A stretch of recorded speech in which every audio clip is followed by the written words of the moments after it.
You are listening to the Hiking Radio Network, where we talk the walk with shows by hikers, about hikers, for everybody.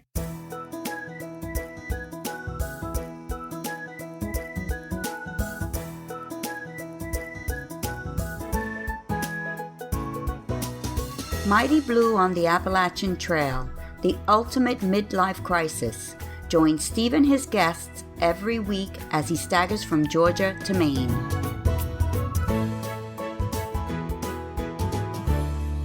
Hey guys, thanks for coming back to the podcast. You're listening to Mighty Blue on the Appalachian Trail, the ultimate midlife crisis. I'm Steve Adams of Mighty Blue, your host in this 394th episode of the podcast. Now, I always think we have awesome guests with awesome stories, and by the number of you who keep coming back to our show each week, well, you seem to think so as well.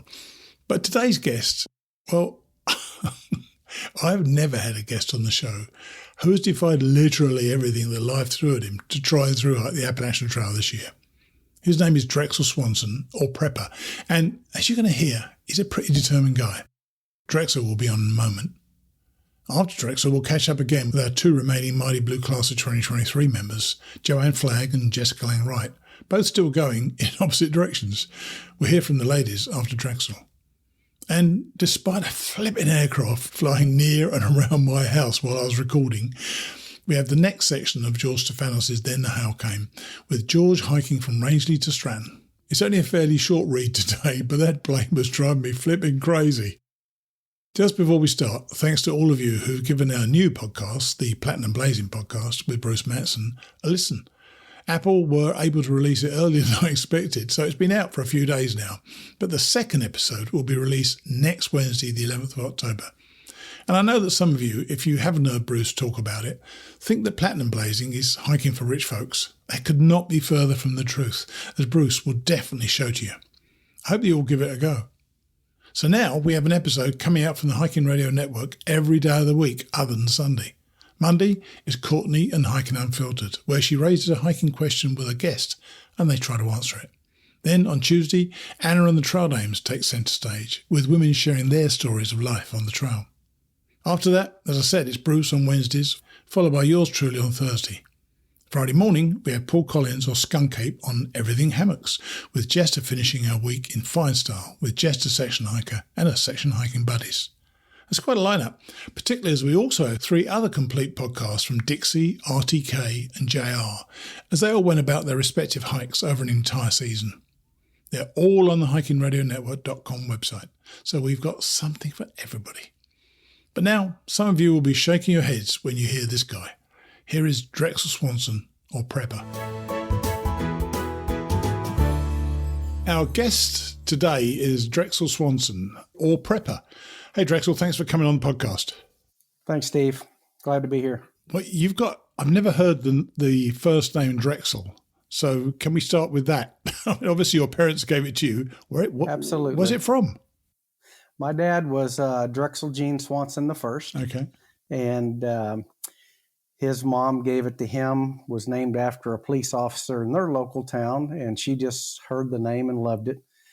And my dad died when I was 6 years old. Oh, wow. And I hated my name growing up. But then once I got into sales, I learned to love the name. And so I'm Drexel Swanson the second, and I have a son who is Drexel Swanson the third, and he goes by DJ. So, well, I met a guy the other day who was the fifth. That's a long line. It's a long line, yeah. And you're also Prepper as your AT trail name. So who gave you that, and why are you a Prepper? My friend Larry, who I didn't know, he also was subman. He has hiked the Appalachian Trail twice, once in 2003, and then he hiked it again with his wife, I believe, in 2017. Mm-hmm. I had met him because I'd originally started planning my hike to leave January 1st.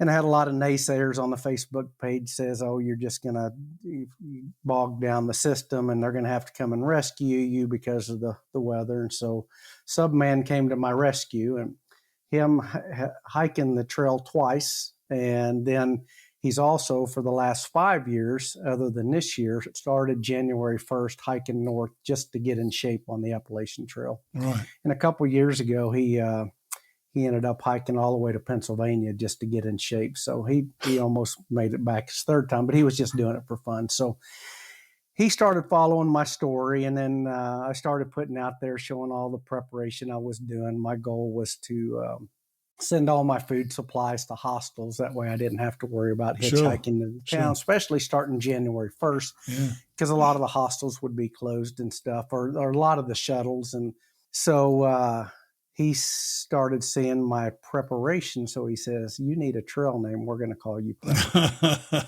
That's a nice one, though. It's kind of nice. Yeah. It's a recognition that you're preparing for something and planning properly, because it's something I notoriously have never done.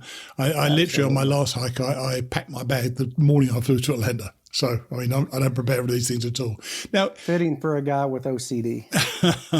and yours is a somewhat painful story, I think. But before we get to the pain, let's back up and find out what led you to hike the AT in 2023. Great. It seems that you became a bit of an adventurer a little later in life than most, selling your house 15 years ago to bike across the United States. How did that come about? What was the impetus for that? Well, actually, I had, in 2008, I still had my house, and I rode my bicycle across the United States. And then I didn't sell my house until I started preparing for this. Right. Okay. Right. So I've always loved adventure. And I was in between the real estate business and going into lending. So I had a couple months, and I thought, I need to do something fun. So I checked with my wife at the time and got her blessing, and had a friend drive me to Anacortes, Washington. And 42 days and 4,200 miles later, I was in Bar Harbor, Maine. I'd went all the way across the northern tier and parts of Canada and came out at Niagara Falls. And so that was my original big adventure, was the bike ride across the United States. And did the experience you got from that help you in your hike? It did. It helped me prepare a little more, because I thought I was going to get on the bike in Washington and ride my bike over some mountains, and then I was going to get into this prairie, and I was going to ride flat ground all the way to Bar Harbor, Maine. Little did I know that New York had other plans for me with the White Mountains, and then New Hampshire, and so I did a little more research. I think it was 2 weeks from the time I decided to ride across the United States to the time I was actually on the bike. So I was in great shape. I had ridden my bike a lot. I'd done several long bike rides and races, but I was not prepared. But I did make it. You did make it. You're a determined fellow, as we're all going to find out in a minute. And the original plan that you had when you were planning your trip for this year was to hike the AT and the PCT in the same year. What part of you thought that was a good idea? It really started from my OCD. So to go back from where this all started back in May of 2022, I had a friend, just Jim is his trail name. He had kind of done the same thing I did with my bike ride. From the time he thought about hiking the Appalachian Trail to the time he was on the trail was 21 days. And so I followed his hike, and I fell in love with the idea of that would be a great adventure. And that just kind of set in the back of my mind. And then 2 years later, in 2021, he decided to hike the Continental Divide Trail. Right. And so I told him at that point, because I followed him and I just loved his journey. And I said, if you ever decide to do the PCT for your Triple Crown, would you invite me? I would love to entertain the opportunity to do that with you. So my baby graduated in May of 2022, and Jim had called me in May, and she had moved out, by the way, and so I was an empty nester. And Jim called me late in May, and he said, "All right, 2023 is the year of the Appalachian Trail. Do you want to go with me?" So I originally was going to hike the PCT only in 2023. So several things had to happen, and I said, let me think about it, and I'll call you back. So I thought about it for a week, and I called him back, and I said, I need to do a few things. I need to sell my house. I need to get in shape, and I need to have hernia surgery. Oh my God! And I didn't even have the hernia in my notes. Right. So I said, if I can get those 3 things accomplished, I said, give me another week to think about it. So I called him back, and so basically, it went from hiking the PCT. I sold my house in a week. I closed at the end of July, and I started thinking about the hike, and I knew I needed to have hernia surgery. So I scheduled my hernia surgery, and they went in to fix 1 hernia, and they ended up fixing 3 hernias. Wow. So here I am, 230 pounds. I'm overweight. I'm not in shape, and which was not typical for me, but I'd kind of let myself go. And, sure. Some life circumstances and stuff. And so after the hernia surgery, he tells me I can't do any hiking or any training or anything for 6 weeks. And so in that meantime, it gave me an idea to start dreaming up and prepping for the Appalachian Trail. Mm-hmm. And by the time I started to get in shape, I sent Jim a message. I said, Jim, we can't start the Pacific Crest Trail till April. I said, I can't wait that long. I said, I'm ready. As soon as I get in shape, I'm ready to go. So Just Jim, in true Just Jim fashion said, well, you can always go warm up on the Appalachian Trail and then come meet me in March or April and do my Triple Crown with me on the PCT. And so I said, that sounds like a good plan. So hang on. It doesn't. because there are a number of things we need to bring to the audience's attention here now. Were you a regular backpacker at the time? I mean, had you done many overnights? Not. You weren't. So there's the strike one. The furthest I'd hiked was with my son was 8 miles with a backpack on. Okay. We'll call that a strike one then. So you weren't actually a regular backpacker. You also had some, before you actually started hiking, you also had some quite severe knee issues. You talked about near bone-on-bone arthritis. So correct. Didn't that slow you down a bit, or how did they look after that? Well, my knees, I knew they were not in the perfect shape, but I could still exercise, and I could near still bone-on-bone arthritis is absolutely not in perfect shape. You're absolutely right. And I could ride my bike, so I thought I can go hike. So I did go to my doctor and had them x-rayed, and she says, yeah, I don't think you're going to make it very far with these knees. And I said, you don't know me very well. Mm-hmm. And so in December, before I started my hike, she gave me 2 cortisone shots in my knees. So that was the knees sort of sorted out, but not really. And you actually Correct. told me when we spoke before that one knee, I mean, this is typical of the way things go. One of your knees hurt on the climbs up, while the other knee hurt on the descents. That's right. So I had one knee brace, and as I was climbing, my brace would go on my left knee, and as I was descending, I would take it off and put it on my right knee. So. Right. So that's the knees for a start. Okay.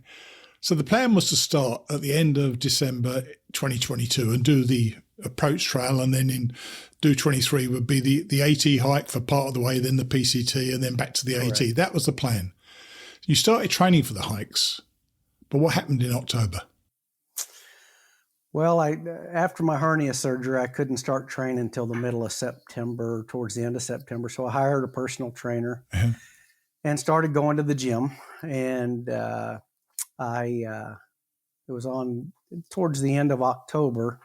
I started getting lightheaded when we were working out. And we'd had an extremely hard workout that day. And the next thing I know, I told him, I said, I need to go sit in your office. I said, I'm really lightheaded. And the next thing I know, I wake up and he's standing over the top of me, smacking me, saying, wake up, wake up. Oh, gosh. I had passed out on his floor and scared the daylights out of him, not so much me. I just thought, well, I just overdid it. So the paramedics were called, and I refused. By that time, I was starting to feel better. I just blamed it on, an athlete, as a runner in cross country, used to bonk when you when you it's called bonking. Yes, when I've heard. your body runs It means out something of fuel. entirely different in the UK, by the way, but we won't get into that. Right, and partially in the United States as well. But so the paramedics came and they checked everything out, and I was back to normal pretty much by that time. So you recovered pretty much straight away, did you? Well, that was a good thing. And despite those warning signs, though, you went ahead and you did do the approach trail on December the 29th and stayed overnight at the lodge in Amicalola. Then you had another issue then, didn't you? I did. Just to back up just a little bit, and I promised the paramedics and my trainer that I would go see my primary care provider to find out what was going on with my heart, why I passed out. Sure. And to back up even a little further, at 57 years old, which I'm 57 now, I'll be 58 in October. My brother, 4 years ago now at the time, was 57 years old, and he died from a massive heart attack. Right. So I went to see my primary care provider, and I told her all my family history. And so she suggested that I have a stress test done. So I had the stress test done, and it came back inconclusive. So she suggested, my primary care provider suggested that I have an appointment with a cardiologist. So she referred me to a cardiologist. I immediately called the cardiologist's office, and they couldn't get me in until the middle of January at the earliest. And I'm going hiking January 1st. So I remember saying to the lady on the phone, bless her heart, I said, I guess I'll just go die. If you can't get me in any sooner, gosh. I guess I'll just go out. And she says, well, I would not recommend that, but no matter what you tell me, we cannot get you in before the middle of January. So that was the end of that. So I decided, all right, here we go. I'm going to go hike the approach trail. And so I'm out, and my friend Subman, I drove my car to his house. By that time, we became good enough friends. He said, don't fly to Atlanta, just drive to my house and I'll take you to Amicalola and show you around. And then I'll show you around for the first few days and make sure you get started January 1st.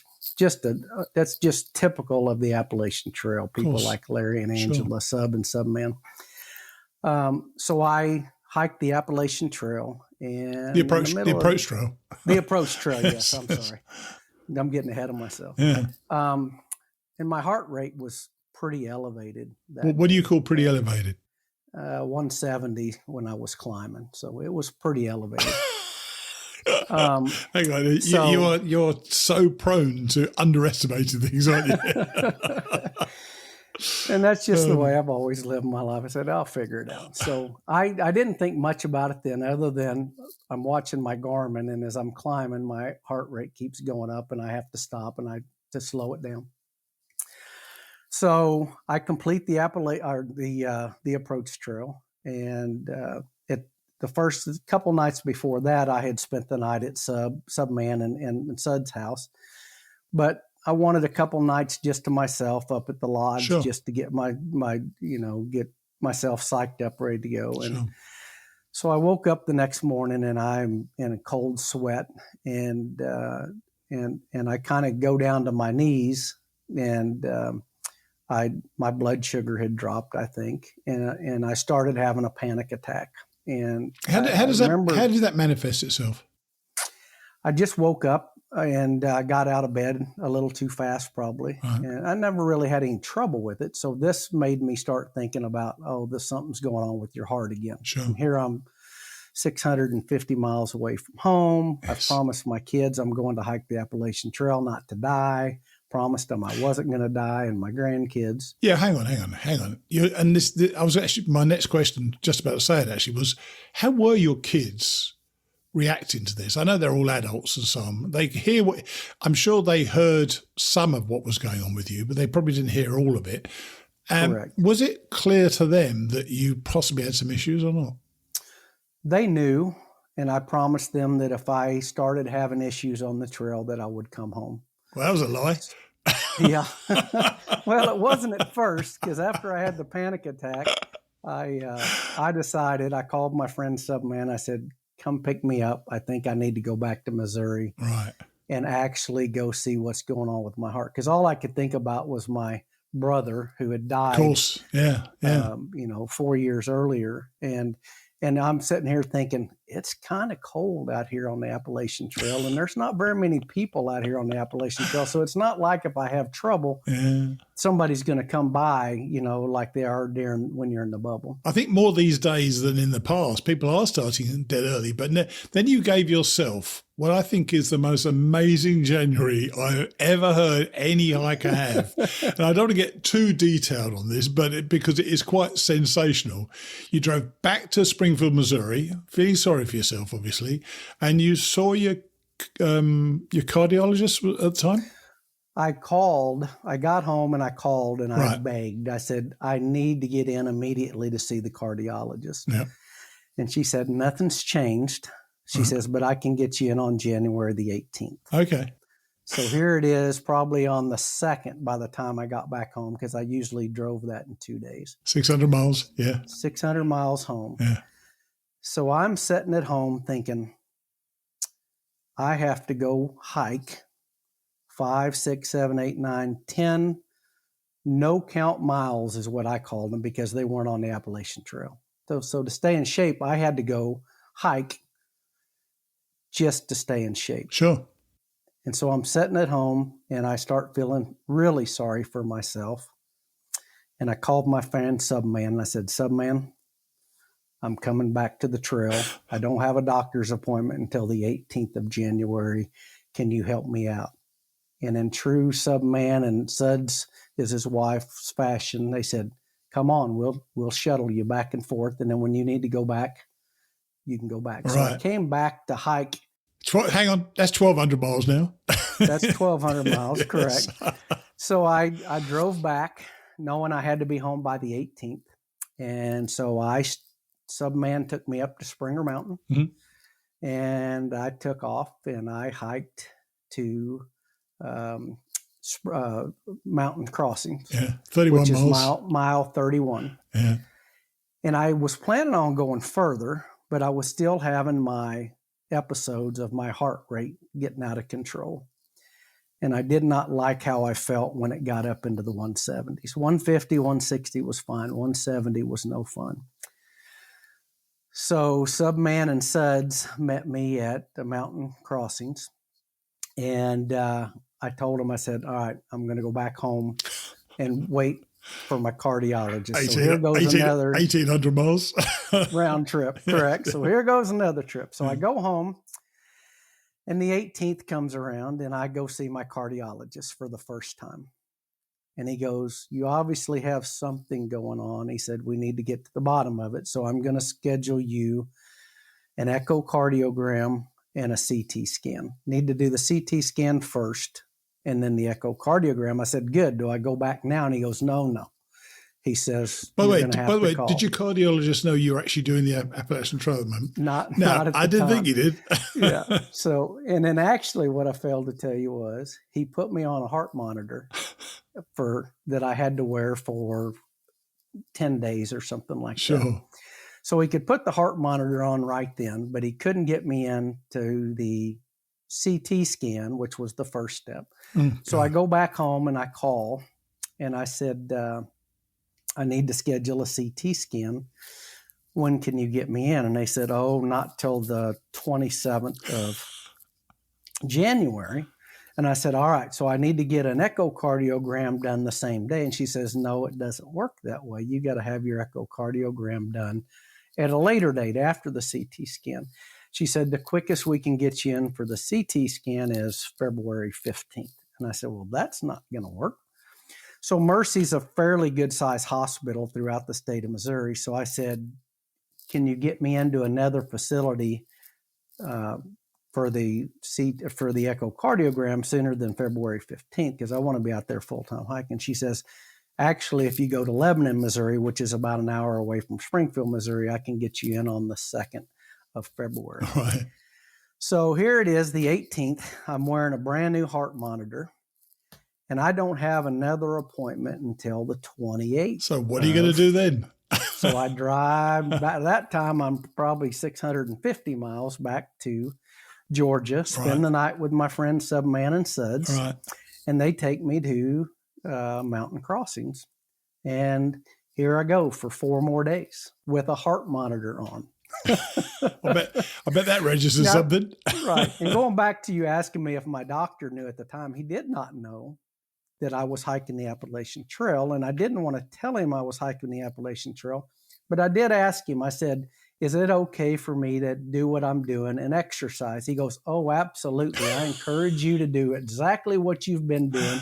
Exercise is good for your heart. Yeah, and at that point, I still did not tell him that I was hiking the Appalachian Trail. Yeah. So I go out and I hike 4 more days. And it's time to come back for I think it was the 28th of January. I had to go do a CT scan. So I packed my bag knowing that as soon as I get there, I've got a few more days that I can still get back and hike in a few more days the Appalachian Trail. So I do the CT scan and I immediately start heading back to Georgia. And at that time, I know that they probably got a pretty good idea what's going on with my heart. Sure. But I didn't want to stick around for my doctor to call me and tell me I couldn't hike. So I drove all the way back to Georgia. And I hit the Georgia state line, and my phone, I looked down and there's an 820 number. And I knew at that point that was Mercy Hospital calling me. So I'm sitting there expecting to hear something from a nurse to give me the results. And I answer the phone. He says, Mr. Swanson, this is Mr. Goldburn. And that's my cardiologist. Right. And he said, you have moderate coronary artery disease on the 2 arteries going up the front of your heart. And that's exactly what killed my brother. Yeah, it does sound good. Because one of those is the widowmaker. Right. He said, luckily, we caught it early. And he says, I just want to put you on a statin, and I want to put you on a baby aspirin. And we're going to have to really monitor it because those are the 2 serious arteries that's why why your brother died he didn't have any idea. Sure. I think he did, but he didn't pay attention to the signs and the symptoms. But excuse me, you don't appear to be much either. You carry on though. So he put me on a statin. So I said, and he said, and I got one more question for you. He said, we got the results back from your heart monitor. Could you please explain to me what you were doing these 4 days? And he goes, your heart rate was elevated for 12 hours a day for 4 straight days. And I said, remember when I asked you about if I could do what I was doing and exercise, and you told me I could? And I said, well, what I didn't tell you is I'm hiking the Appalachian Trail. And he just started laughing. He goes, you're a mess. He says, don't you think your heart doctor should know what you're doing? I said, well, I just asked you about exercise. He said, the heart monitor's fine. There's nothing irregular about your results other than you had an average of 140 heart rate for 4 days in a row. For 12 hours a day. For 12 hours a day. So he said, I'm going to call your prescription in. Where do you want me to call it? So I called my friend Subman, and he told me where to have my prescription sent. So I got on a statin.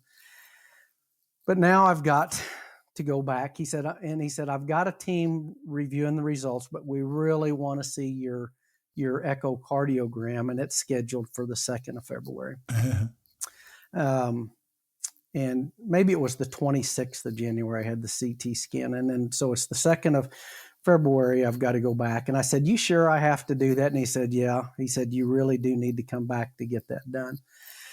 So here I go again for 3 more days. And I come back, and Subman, unbelievable, put in the crazy miles to pick me up and shuttle me back and forth to his house. So I get in my car, and another round trip of 1,300 miles at the time. I go back and I do my echocardiogram at 7:00 in the morning in Lebanon, an hour away. And at 30 minutes later, I'm on my way back to the Appalachian Trail. So when I get back at that point, I had hiked 110 miles and had driven 6,000 miles in January just to get those 110 miles in. Did you ever have any internal doubts about this? I did not. That's incredible. That's remarkable. Because I thought it was important to go into that detail there, but we're going to move forward a bit because Correct. Your woes weren't over at that stage either, which is kind of remarkable. Correct. And you met a couple of people on the trail. You hiked with them, and you actually met the Shades, the blind hiker, who I was hoping to interview at some stage, yes. And that was part of your tramley and so on. But your injuries weren't over, though, were they? No. Of all things, which most people get, you got a blister in the Shenandoah. Not normally too much of a problem. But yours turned into something nasty, didn't it? Well, in Missouri, when you get a blister, you rub a little dirt on it and say a little prayer, and you just go about your everyday. Yeah, that'll do it. And I can remember, I told you my dad died when I was real young. One of the things I can remember about my dad was anytime you got a blister, you sterilized the needle and he stuck it in the blister and popped the blister and let the skin heal back over. So at that point, I was in the Shenandoahs and I had a blister on my foot. And that's exactly what I did the night before, is I had taken a little blister or a needle and had punctured the blister. Being an old country boy from Missouri, after I did that, I get in the shower right as another guy's coming out of the shower. Not thinking anything about it. There's a clue. Yeah, there's a clue. And this old country boy didn't wear flip-flops. I grew up in the gym and track and cross country and football, so we all took showers. We didn't wear flip-flops. So I didn't wear flip-flops into the shower. And I came out, and the next morning, there's a guy downstairs. I won't mention his name, but he starts talking about how he has been fighting MRSA for the last 2 months on the trail. And MRSA went right over the top of my head. I had no clue. I knew it was something you didn't want to get, but I didn't know much about MRSA. So he went on his way. Me and I was hiking with Surefoot at the time. We went on our way. My blister got better in 3 or 4 days. It kind of healed up. And 5 or 6 days after that, I changed shoes, and my foot, where that blister had been before, started hurting in the same spot. So I said, oh, great, I'm getting another blister in that same spot. So I stopped and put a Band-Aid on it, and it wasn't a blister. It was a little red spot there. And little did I know what was coming next. Go on then. Tell us. So we're hiking, and that little red spot gets bigger and bigger, and I start getting an infection in my foot, and it starts getting pus in it. It's more like pus, not a blister. And at that time, we had reached Harper's Ferry, and my cortisone shots that I had gotten back in, I'd received my second cortisone shots in Hot Springs. For the knees. Yes. 2 cortisone shots in Hot Springs not long after the Smokies when my knees were hurt. So I got 2 more steroid shots in Hot Springs. They worked fine. So now fast forward a couple months, and my knees are messing up again. My foot's hurting. So I get an appointment to go in and get steroid shots in my knees. And at that point, I had the doctor look at my foot, and he goes, yeah, you got a little infection going on there. I'm going to give you some antibiotics. And he gave me 2 more injections in my knees for my arthritic knees, which at that point, the x-rays were showing they were even worse than when I started, but they weren't quite bone on bone. And were you feeling quite a lot of pain then in your knees as well? I was. And my foot, there was one day I was hiking and I started getting cold sweats, and we were about 2 miles from camp, and I told Surefoot, I said, I don't feel good. I said, but I'm going to be fine. Go ahead. And I got a fever, and I just blamed it on my knees. I didn't think anything about the infection in my foot. Yeah. So anyway, the doctor gives me 2 more cortisone shots. He gives me antibiotics for my foot, and he said, take a day off. So we zeroed in, I believe it was Waynesboro, Virginia. And we go out and hike for a couple days, and my blister on my foot's just getting worse and worse and worse. And finally, we made it to just before the halfway point. We made it to right near Caledonia State Park. Right, yeah. And I was in a lot of pain when I hiked in there, and that was on a Saturday on April the 29th. And I called a guy named Junker. He was a trail angel. And I said, Junker, I said, and we're at the church hostel. And I said, can you take me to the urgent care tomorrow? And he goes, I'll tell you what. He said, I'm going to come there to church in the morning. Right after church, I'll take you to urgent care. Next morning comes around. I couldn't walk on my foot. He comes in, takes one look at my foot, and he throws the keys to Surefoot, my hiking partner. Says, get that man to the hospital emergency room right now. Wow. Not the urgent care, but to the hospital. Hang on, didn't you know that? Wasn't the fact that you couldn't walk a bit of a clue that there was something worse than you thought it was? Or are you in? You know, I'm not being rude here, but were you in some sort of denial? You wanted to do this so much that you were prepared to put up with so much pain? Because a lot of this is even worse than I remember from the notes. This sounds horrendous to me.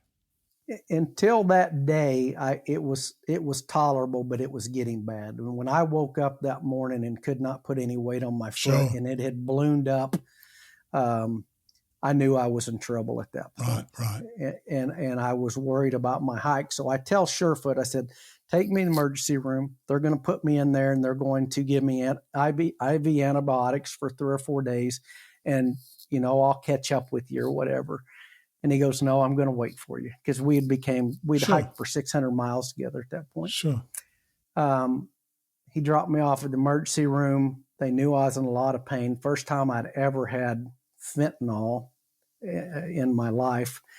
He said, because they could tell I was in a lot of pain, and they didn't make me wait in the emergency room, took me back. He says, we're going to do a CT scan on your foot. And I said, good. And I said, then you're going to give me some IV antibiotics and send me on my way, right? And he says, young man, he said, I got some bad news for you. Your hike's over. We're going to try to save your foot. We're praying that you don't have an infection in the bone of your foot, but your hike's over. If I get back the results I'm expecting to get on the CT scan. And sure enough, it came back, and I had 2 golf ball size pockets of pus in my foot. Wow. And he said they've never seen a foot that bad. He said, you're having emergency surgery in the morning. Right. So I had to make this phone call. By the way, everybody, spoiler alert, his hike wasn't quite over yet. The surgeon, the surgeon, the doctor who did the surgery on my foot, all the nurses told me there is no way you're going to hike another mile on the Appalachian Trail. And I said, I don't guess you know me real well. I said, but I will hike again on the Appalachian Trail. So they went in and did emergency surgery on May 1st. Doctor knew I really wanted to hike more. She says, I don't think I'm going to like what I see when I take this bandage off. She says, but I tried to save all your skin and use it as a flap. She says, because if I can save your skin, your healing process is going to be much faster. Sure. She says, if we got to go in and remove everything and scrape everything down to the bone, she says, you're going to have to be on a wound vac. So sure enough, the next day she took the bandage off, all the skin, all the tissue had died. She says, I'm sorry to tell you, Mr. Swanson, you're going back in for a second surgery tomorrow because it will not survive. And she says, you're going to end up with an infection. She said the infection had gotten down to my bone, but it didn't get in my bone. And she said, what was worse, it was at the base of my Achilles tendon ductwork that goes up the back of your leg. And she said, if it would have started going up the back of your leg, we would have had to amputate part of your leg. Gee. It would have been that serious. So She said, at this point, don't think about your hike. Be grateful that you have a foot to walk on. And she says, you're not out of the woods yet. You could still lose your foot. So you went to bed that night knowing you were going to have surgery in the morning, and you said the thoughts of possibly losing your foot. Did you think your hike was over? I did not. Sorry. That's the advantage of starting January 1st. Yeah, right. Now, way back into January when I started having my heart issues, me and Jim had already decided that, hey, you're a one trail man if you're lucky this year because of your heart. Yeah. The PCT is snowed out. He's not going to hike the PCT. He said, you just concentrate on doing the Appalachian. Right. So you carry on concentrating on it, but you had this second surgery. So what happened next morning? I woke up and they had put a wound vac in my thing and said, we're going to change your wound vac the next morning. I didn't know how bad it was until they took the wound vac off and then changed my bandage. And I had a hole in the side of my foot all the way down the bone as big as your hand. Wow. And at that point, I'm thinking, it's going to take a little longer than I thought. And I kept still asking. I said, so this wound vac, tell me how it works and all this. She says, well, it keeps everything from healing from the top down. It makes it heal from the bottom up. She says, you're probably 2 months. And I said, no. I said, I'm gonna show you remarkable results in 4 weeks, and then I'm gonna go back and hike the Appalachia. She said, buddy, your hike's over. So sure enough, 4 weeks later in the hospital, they take the wound vac off. And she comes in, she says, we have never, ever seen a foot heal as quick as yours has. She said, there's still a pretty good sore there, but it's not anything like it was. Your foot's as determined as you are. Right. So she said, you still can't hike. There's no way you can hike without rubbing that raw every time you hike. So I said, all right. So I said, so they dismissed me on Memorial Day. Okay. That's May 31st, I believe. Right, yeah. And so I stay in Chambersburg, Pennsylvania at that point, my goal was to be back on trail by July 1st. Right. And I was seeing my podiatrist every week, and they were measuring the healing. She says, all right, it's 12 centimeters this week. And the next week I went in, she says, it's in half, it's 6 centimeters. So I went from 6 to 3, and then I said, I'm hiking January 1st. She says, you can't. July 1st. July 1st. July 1st, yeah. Sorry about that. So I said, I'll show you that I can hike and not rub that blister. So July 1st, I went out I had a friend that had let me use their car, and I went out on my first 10-mile hike on July 1st. Wow. And did it hurt? It did not. It did not. My knees were hurting, but my foot, I had it padded up so much, and of course. How'd you keep it clean, Drexel? How'd you keep it clean though? Because I had so many pads and bandages on it. I bet. You wouldn't believe. I bet. And it did not rub at all. It was in a perfect spot. And that was just. And what's so remarkable is that you didn't just do that 10-mile hike. You did more than 200 miles before you eventually left the trail. What was it that made you stop in the end? My knees. So I had 6 miles left in Pennsylvania. Right.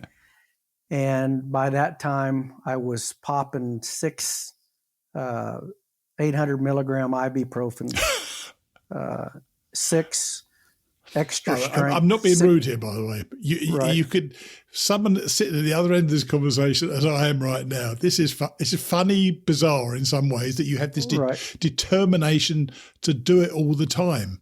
I've got to ask you, what is it?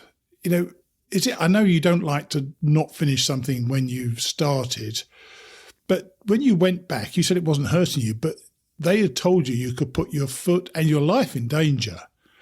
Was that still worth it in the end?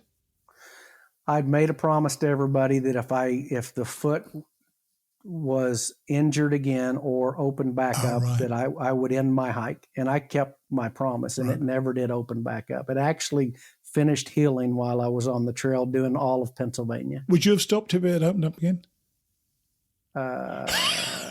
The answer is no, obviously. Maybe for a few days until I figured out how to get it to not open back up. Now, so you finished, you did about 1,300 miles? I did 1,300 miles. Which is a remarkable achievement, especially with, just forget all the other stuff, but the 2 dodgy knees would have kept most people off as well.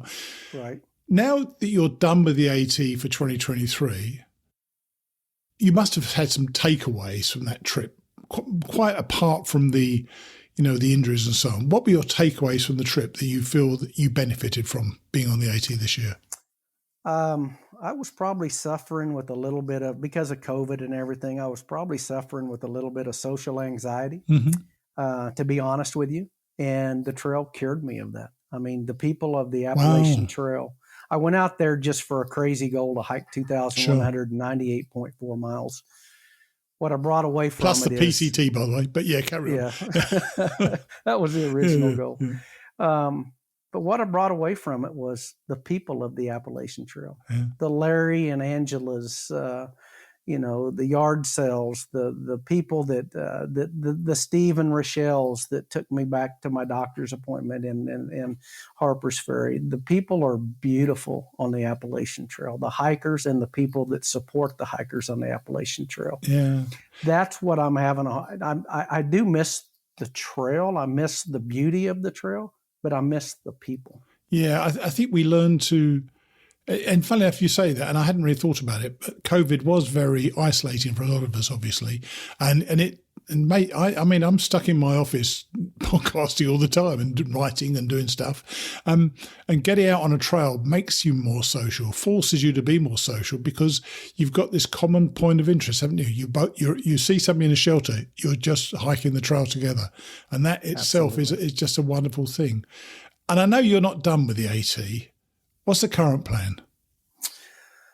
Came back, had scheduled with the doctors to schedule my knee surgeries because they're both just collapsed bone on bone. Right. That's actually what took me off the trail. Right.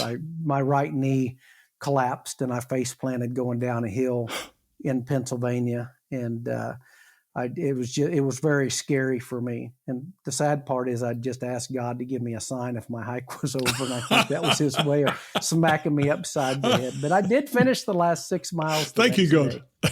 And so God just smacked me upside the head. So it scared me because I just took a normal step and my right knee was gone. Wow.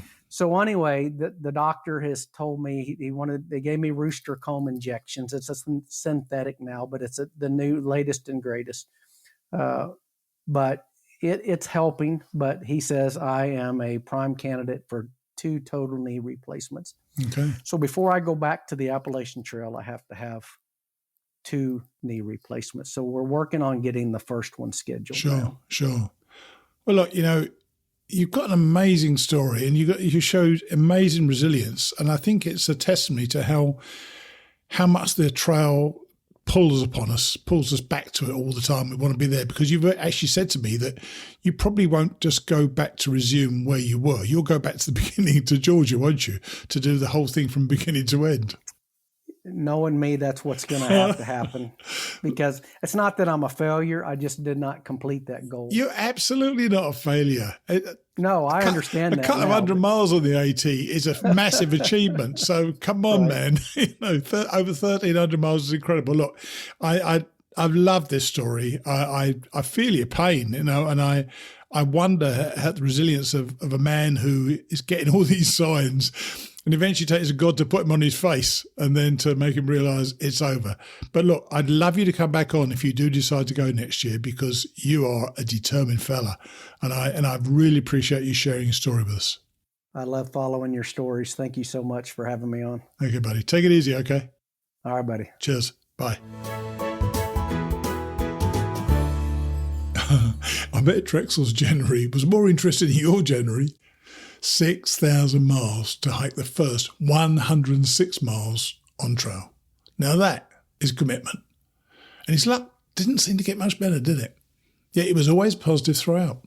I can't wait to hear how he gets on next year, and I'll certainly get him back on the show to find out. A truly magnificent attempt. Now, let's catch up with Joanne Flagg, or Garmin, as she is into the last 3 states of a flip-flop. Here she is.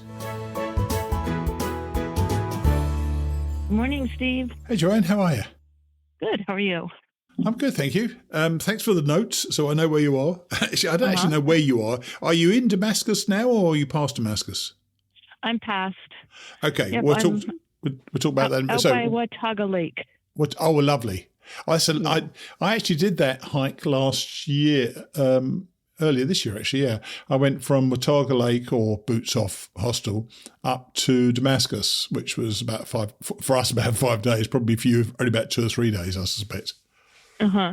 It's a nice hike. It's a nice hike, though, isn't it? Really nice hike. So tell us, the ponies in Grayson Highlands, were they friendly? Uh, they were so friendly. Yeah. First, I didn't think I was going to find them because I thought I would see them right after I went through the scales Right. area. So I was a little confused, and it was a cloudy, misty day, and lots of pony poo, but no ponies. I'm like, what is going on? I looked down in the trees. But then the second day I was going through, because I stopped at the Grayson Highlands Inn at night. So I left the park and then came back the next morning, and it was a beautiful day. How do you do that then? Where do you actually, is that at the car park you get picked up there? Yeah, it was almost all the way through the park where there's the rhododendron trail. I went down to the parking lot. Oh, nice. And I did see ponies down on the rhododendron trail, and a little colt that was out on the wrong side of the fence by the kiosk. It was so cute. And was it as rocky as I remember? Yes. It was quite rocky. It's not easy, is it? So the second day I was leaving, and on the upper, it's actually the southern side, I guess, trail-wise, I came into a group of about 14 ponies, and I thought, I'm going to sit here and eat my lunch. Nice. And just watch them. And as soon as I opened my bag, some of them came over to me, and I was already sitting down, and I had out some leftover wings, and they were like seagulls in snacks out on the beach. They were like picking up my bag of wings with their lips and sticking their nose in my bag. And one of them stepped on my poles. So I'm like, go on, I'm not feeding you. It was really funny. One of them was licking my arm for the sweat. They want the sweat, don't they? That's what they like, the salt. It's quite an amazing place though, and they're so obviously used to humans now. But I'm sure one day they're going to become a problem because they're just completely acclimatized to people around them, aren't they? Yeah, I know they're wild and they're out there, but they are not wild to people. And, some people do feed them, I'm sure. So, yeah. And the views were beautiful with the, with or without the ponies, the views were beautiful up in there. Lovely. It's a great spot. It's funny, actually, you're listening to your journey going in reverse. It's confusing me all the time, obviously, because I am easily confused. But it's lovely to hear the descriptions of the spots I've gone through the other way. But not only that, you're highlighting how many highlights there are. There are so many darn highlights on this hike. There's always something to look forward to. You're either in it at the time or 10, 15 miles down the road. There'll be another nice thing to see, isn't there? Mm-hmm. Yeah. And I actually, Steve, feel the same way when I listen to your podcast, and either, Mark or Jessica or Mary. Was it Mary? Yep. Yeah. And or the book that you're reading too. It's like reminiscing with you. Yes. Isn't that funny? I'm like, I remember that. That was, and I have my own version of it as well. And now you're talking to me on October the 3rd, and you're still getting trail magic. So what's that all about? I thought that stopped ages ago. Oh, last time we talked about Jer Bear coming. Yes. He picked me up at the parking lot and took me to the inn from Grayson Highlands. Right, nice. And he texted me, says, I have a surprise. I'm like, I like surprises. And I see this, I don't know what he drives, so I'm waiting and looking at every vehicle. And I see this car pull up and stop, and there's a pizza box held up to the window. And I'm like, is that him? And he peeks around the pizza box. I'm like, Jer Bear. And then the pizza box goes down, and it's a squirrel who I had hiked. She was one of my best friends in the northern half. She went home with me, and he had picked her up. She was down by Sam's Gap at that time, and he picked her up and brought her up to see me. So the three of us were together for the evening. That was so much fun to see them. Like, you don't mind being alone, but then when you see old friends, it's so wonderful. Yeah, that is terrific. And once again, it's an example of people going above and beyond to help you out and give you a nice evening. It was nothing to him. It wouldn't have been anything to him, I suspect, that she was there, other than the fact that she was your friend. So he did that out of the goodness of his heart, which you find everywhere.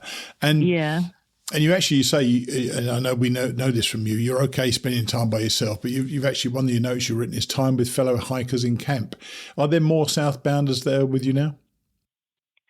No, this note is actually about 5 ladies, that were section hiking.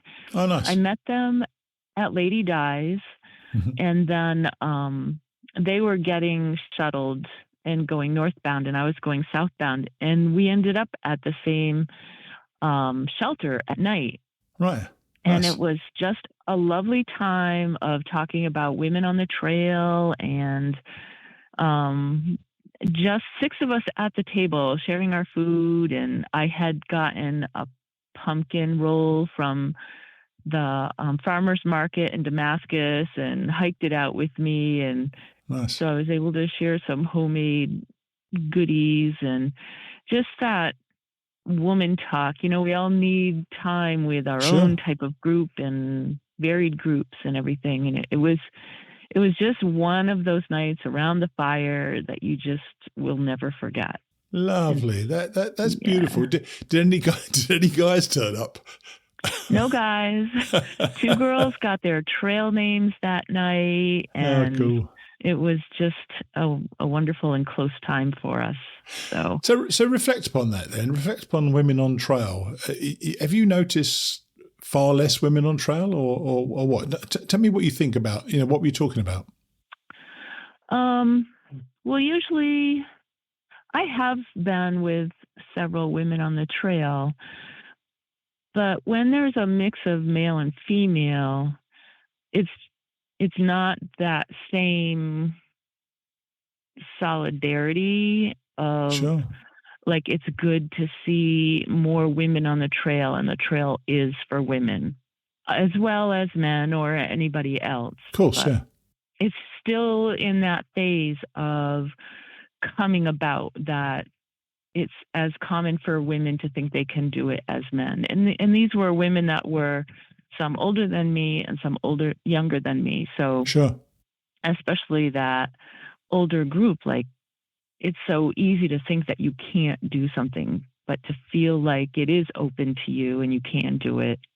That's still up and coming for everybody, I think. But for women, when we're together, we feel that together. And those women had said that they hadn't seen that many females on the trail. Interesting. I certainly noticed more from 2019, from 2014 to 2019. There were more in 2019, definitely. But, I think in regular life, there's a different vibe with all guys together. There's a different vibe with all women together. And I've seen it. I've observed it in the past when I've not been part of a group, and there's a certainly different vibe when it's men and women together, all of which, by the way, are great vibes, but they are entirely different. So it's interesting to me to hear that women don't necessarily think that they could do it, but that getting together around a fire reaffirms that they can. Is that what you're saying? Yeah, that camaraderie. Because it's usually when you see women, it's more men than women, or it might be a bunch of men with one woman with them. Sure. So when there's more opportunity for larger groups of women, the power is a little bit stronger amongst them, I think. Interesting and nice. I mean, lovely for you. I'm sure that was a wonderful time. And the last word you put in your notes to me was "ugh," staying on my staying on my feet. Oh, can I just commiserate with you? Oh dear. Go on. Oh, I don't know what it is, but I think I have my right foot doesn't pick up as well as the other one. Oh, really? So I will catch it more often. Right. But I had a worse fall yesterday where I was trying to step around a butt of a log that had been cut off but was still in the trail. Yeah. And I thought I was stepping on the tip of a big rock, and it was actually a small rock that rolled. Oh, geez. And I went forward, down. I was facing down the hill, a steep side hill. I grabbed another piece of a log as I went down, and my shin fell over the edge of the rock. And my first thought was, did I break my leg? Oh, I don't dear. think I have enough pain for that. Yeah. But it gouged out a pretty deep piece of flesh there that is just, it's deflating when you do something like that. That's all I can say. I think it's more, I don't know about you, but when that happens to me, and it happened to me all the bloody time, but when it happened to me and I would fall, the next hour, I was probably more tentative and probably more dangerous to myself because I was more tentative in many ways, It just, because I don't go down light. I'm a big guy, Yeah. so when Oh, I me go down, neither. I go down like a sack of spuds. I really hit the ground hard, and that moment you think you could have injured yourself badly. I think my line was, I used to say that firstly I had to realise I wasn't dead. Then once I'd realised I wasn't dead, I wasn't injured enough that I could actually stop. I would actually need to stop walking. So I just shout out the number and get on with it. But if you've gouged your shin and you've lost a bit of flesh or whatever, have you made sure it's properly clean? Because I know how quickly you can pick up stuff out there. Yeah, I did clean it, and I pulled a piece of flesh back up as far as I could. But nice. I think what got me was like, this is the first time I feel like I've really been injured. It's not just a scrape that's going to scab over. Right. So I think in my head, that's what's bugging me. And like, I'm psyching myself up this morning to go back out and hike on the trail and stay on my feet. Yeah, you shouldn't let your last fall define the rest of your hike. The rest of your hike is you're starting from scratch today. So you start forward, you go forward from there, and you'll be fine. Where did you stay last night? Did you stay at Boots Off? No, I stayed Vent something shelter. All right. Oh, Venter Shelter. Yeah. Yeah. That's right. So, I do think I'm going to stop at Boots Off tonight and take a break and get rid of my trash. My pack's heavy with some stuff. And yeah, you will love it. Jim's great. He's a great bloke. So, you'll love it there. And in fact, funny enough, I was at Boots Off. We started our hike last year, and we were in there, and there was a lady there, and we were talking. She said, "Do I know you?" I said, "I don't think so." She said, "I recognise your voice." She said, "Are you Marty Blue?" I'll tell you, that never gets old. It's awesome when someone says that. Oh, it really made me laugh. Anyway, look, I'm glad you're going to have a great time. You're really going to enjoy Boots Off. Just if I were you, if they got them available, get one of the little private cabins. They're tiny little things. It's like a little tiny home, but well worth it. And it's a great little spot. So okay. Yeah, just enjoy it, okay? And lovely to catch up with you. And you haven't got far to go now. How many more miles you got? I'm at 1760, so just 430, less than 430, in fact. Oh, yeah. Fast. Yeah. Wow. Yeah. Amazing. I know. Thursday I'll turn over another 100. So. Yeah, those hundreds come around quicker and quicker. So, have you thought about it? What date are you going to finish, or are you on target for where you said you might be? I plan to finish around Halloween or the 1st or 2nd of November. Wow.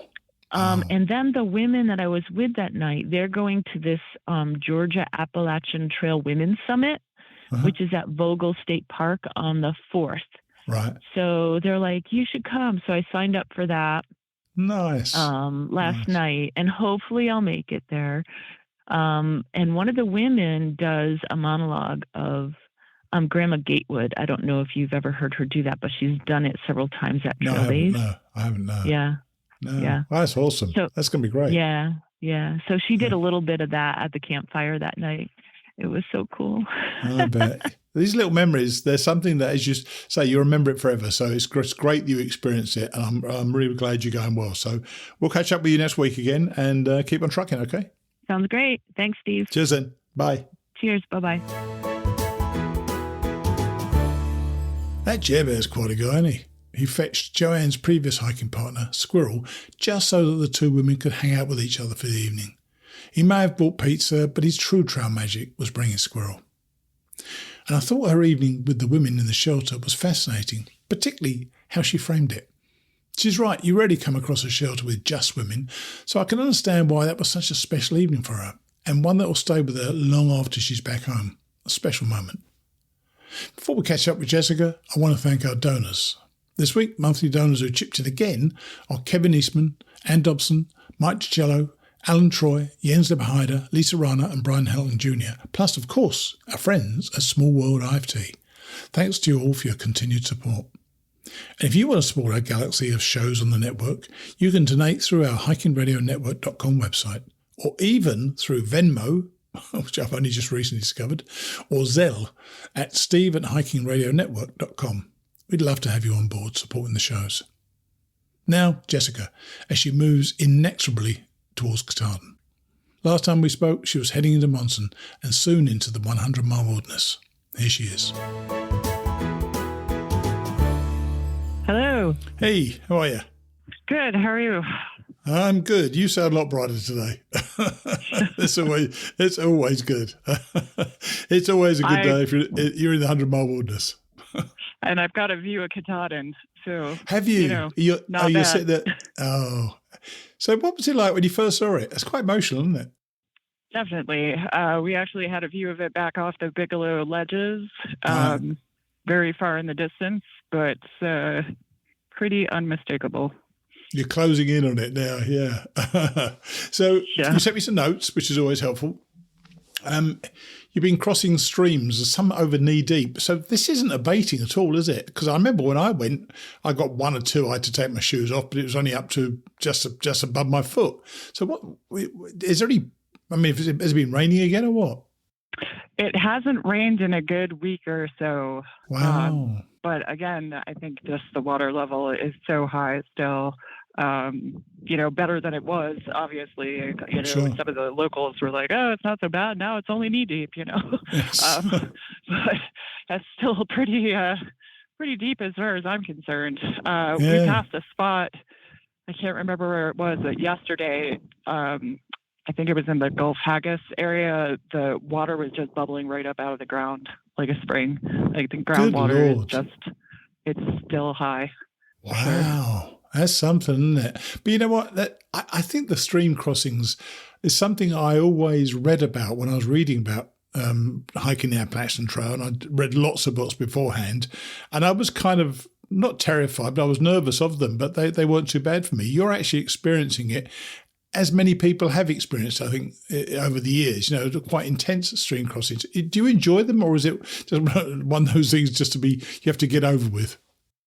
Get over with. I am not a big fan of water in general. I do a lot better than I used to, but the sooner the better. And let me just say, it's cold water.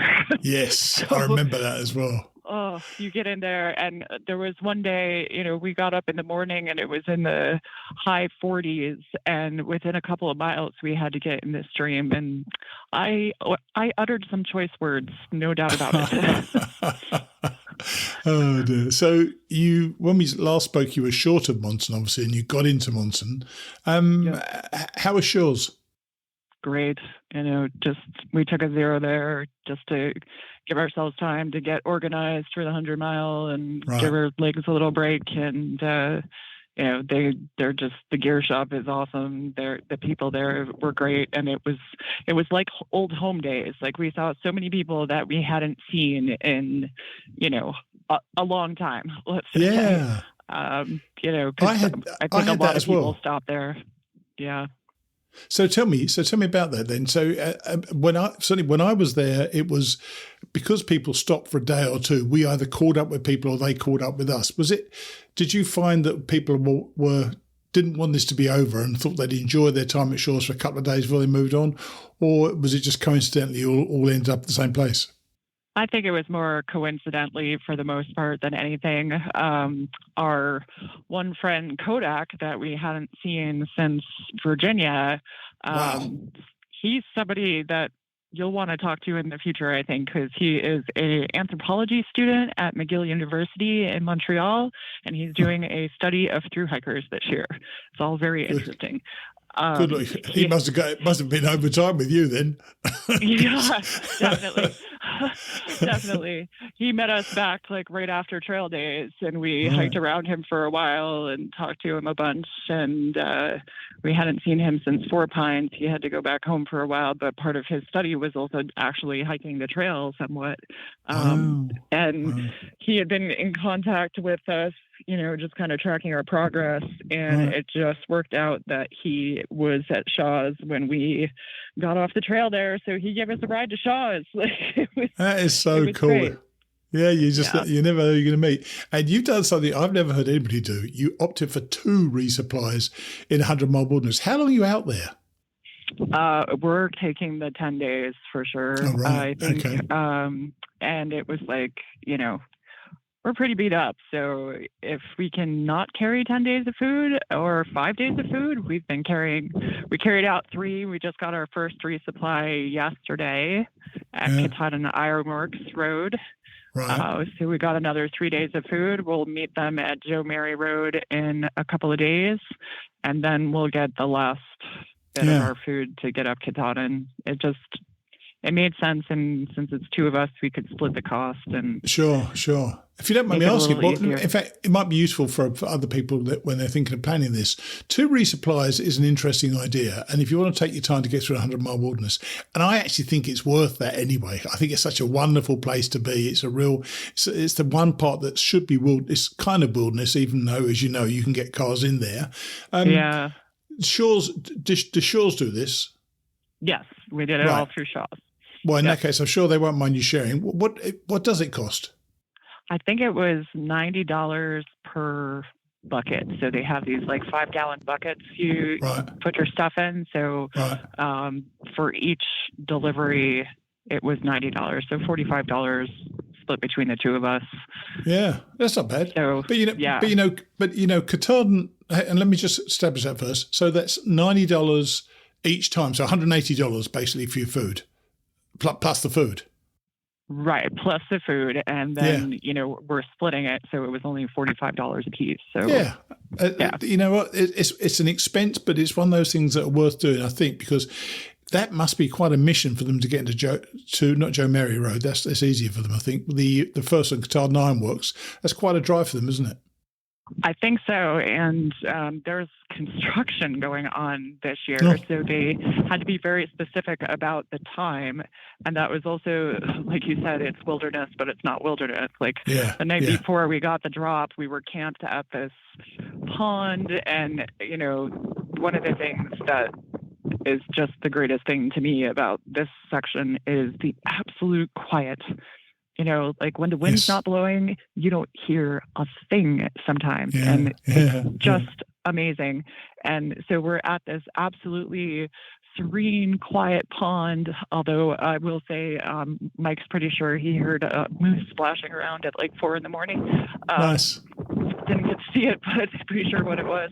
But then we hiked a mile down, and the next thing we know, we were hearing the beep, beep, beep of like backup of construction vehicles and all this. It was like, we just went from the ridiculous to the sublime. Oh, dude. And then you hike out another mile, and it's gone, and you're back into just absolute quiet. So, was it easy enough to be on time, though? Did you work it out properly? Yeah, we worked it out pretty well. Nice. We pushed a little farther than we might have the day before, just so we would only have a mile to hike out, because we tend to not be early risers. So getting going in the morning, making sure we were there on time, and, we made it without a problem. Now, it's October the 3rd right now, and for the first time, you've mentioned that fall colours are popping. It's about time, by the way. Right. Isn't it a spectacular sight? Where I am sitting right now, there is such a contrast between the pine and the deciduous down in this little valley, and it is just stunning. Send me a picture. I'd like to show some of the fall colours. So if you've got a picture between now and tomorrow, send me a picture and I'll put it in the show notes so people can see, because the way it changes is quite remarkable, isn't it, how it happens, and pretty quickly as well. It really was. Like when we were back at Moxie Bald, we hadn't been up high in a couple of days, Right. and we hadn't had much of a view in a couple of days. And we got up there, and all of a sudden it was like, bam, somebody turned on a light switch, and there it was. Yeah, incredible. It happens fast. I had looked up before we left Caratunk, the Millinocket area was predicted to be at peak around the time we should summit. So Right. How about that? Pretty spectacular. Have you got a date, do you think, when you're going to summit? Pretty sure, if everything stays on track, around the 10th of October. A week today. How about that? That's amazing. But look, listen, I'm glad you've seen Katahdin, because there's something about seeing it every time. It's like you can check something else off your list, can't you? And it's quite an awesome thing to see all the time, because that's where you've been heading all this time, isn't it? Yeah, it sure is. Especially, we've talked about before. I've climbed it before, but coming all this way. Yeah. Even if I haven't done the whole trail, like all this way, and seeing it from a distance and approaching. Yeah, it's a whole nother ballgame. You're homing in on it. You're surrounding it, and you get that. So have you had your second pickup yet, or not? No, we do that. Right. Okay. Fine. 2 days from now, I believe. Right. Okay. Yeah. Okay. And you've got the silence of the 100-mile wilderness. Are you camping at night with other people, or is it just you and Mike most of the time? Last night it was only the two of us, but we've had a couple of other people around. It seems like, there was a prediction of possible heavy rain this coming weekend. And I think a lot of people realize that summiting on a weekend is probably not the greatest idea, just because of crowds and whatever. I think a lot of people were pushing to try and get there before this weekend. So we ran into quite a few people that were doing 20 and even 30-mile days they were talking about. And God bless those people. I am not those idiots. people. And I can't imagine why you'd want to rush this section either. It is so different in some ways than everything previous. But I also get, some people have plane flights already booked and all of that. Yeah, of course. So. Yeah. And I was actually saying earlier, and I recorded Joanne earlier for this week's show, and I said, it's funny, actually, listening to you guys talk, I'm hearing, and it brings back memories every time of when I talk to you, because there are highlights all throughout the trail, aren't there? Now, the 100-mile wilderness is its own one. She's just done the Grayson Highlands. There's the Virginia Triple Crown. Yeah. There's all sorts of stuff that's so great, White Mountains and everything around here is just, there's always a highlight reel, isn't there, in your mind? And the fact that you're experiencing what I think is one of the great ones, 100-mile wilderness is just freaking awesome. And then you come out and you hit the road, because it's Golden Road or something like that, and then you turn over and you see Katahdin on your left. I tell you what I'd love for you to do, if you can, in the next 24 hours, there's a test for you. Take a picture of Katahdin, okay, with some of the full colours. Go for that. I will do my best. You got 24 hours. It's all good. I lost you. You still there? I've lost her. How about that? And just like that, Jessica had disappeared. Welcome to show business. I thought she sounded better today. And because she's in no hurry, 2 resupplies kind of makes sense, doesn't it? 10 days is quite a long while to be there, so those resupplies will definitely help with the weight that she's carrying. With a bit of luck, we're going to hear from her at the top of Katahdin next week. Finally today, George Stefanos is pretty near to Jessica. Well, he was 40 years ago. As I said to the 2 ladies, this week was often about reminiscing over the trail, and that stretch between Rangeley and Stratton is very clear in my memory. It's definitely been a week full of highlights in my brain, not least because I celebrated the 9th anniversary of my first through hike on September the 29th. Happy memories indeed. I'll see you next week. Sunday the 18th of September 1983, mile 1921.2. I mentioned that Rangeley was built around the shore of a large lake. My motel room had a front door facing the town's main street and a back door opening out onto a short manicured grass slope leading down to a lake shore of little piers and small beach motorboats. I woke early on a cold morning and walked out back to be greeted by the sight of clear grey-blue skies dotted with tiny, thin clouds already tinted pink by the imminent sunrise. Steam hung low over the water, masking the low ridge rising above the far shore.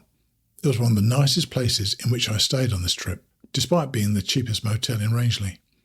The other places were even nicer, but I was quite satisfied with my budget motel. Much of the prosperity of this small western Maine town is due to the famed freshwater fishing on the 3 Rangeley lakes. It must be pleasant for a fisherman to be able to walk out of his room and cast his line whenever the urge takes him. After calling home to confirm that my family would be able to get my work boots in the mail from Monson, I stopped by the motel office to ask about the possibility of picking up a new watch in town. The owner told me that the drugstore carried a small stock of watches. I walked down there and guess what? The only model they carried was the same cheap pocket watch of which I had already gone through 3 on this trip. Each time one dies, the only replacement watch I can find is identical to the old one. Too bad the Twilight Zone went off the air. I have an idea for a new episode, The Watch That Wouldn't Go Away. I left the Town Lake Motel in Rangeley this morning at 11 o'clock, checkout time. I waited until 12:15 for a ride. A lady who drove like Mario Andretti over that winding road out of town gave me a lift as far as Aquasat. Main 17 didn't turn out to be a well-travelled road on a nice day either. Eventually, I got another ride from a man driving a pickup truck and towing a good-sized motorboat. As we chatted, he informed me that the temperature on those cold trail nights last week had dipped down near 30. I guess it was not just my imagination. He dropped me off at the Appalachian Trail crossing at 1:45. It was located as a scenic turnout from the highway. Today, the view of that lake and the distant mountains was breathtaking. The air was still hazy and the sky had again become overcast, but it was a warm afternoon for western Maine this time of year, especially when compared to the cold, blustery days of the past week. All things considered, I thought it was a fairly nice day. Despite my late start, I decided not to settle for anything less than the 14 miles to Piazza Rock Lean-To, even though this meant finishing my hike in darkness. After yesterday's epic 7-mile day, I was averaging less than 11 miles per day since resuming backpacking in Gorham. Touches of the pig-headedness which had replaced my quidder instinct down south returned, and I was determined not to lose another day on my journey to Stratton. Once again, sheer mulishness brought out one of my finest hiking efforts. The 13 miles of Appalachian Trail between routes 17 and 4 wound through a landscape of bogs, lakes and low ridges. It was the easiest terrain the trail had traversed since Vermont, despite a few short climbs as steep and treacherous as any of the longer climbs in Maine. There were none of those long climbs or descents in this section, the first portion of the Appalachian Trail in Maine that could reasonably be called Connector Trail.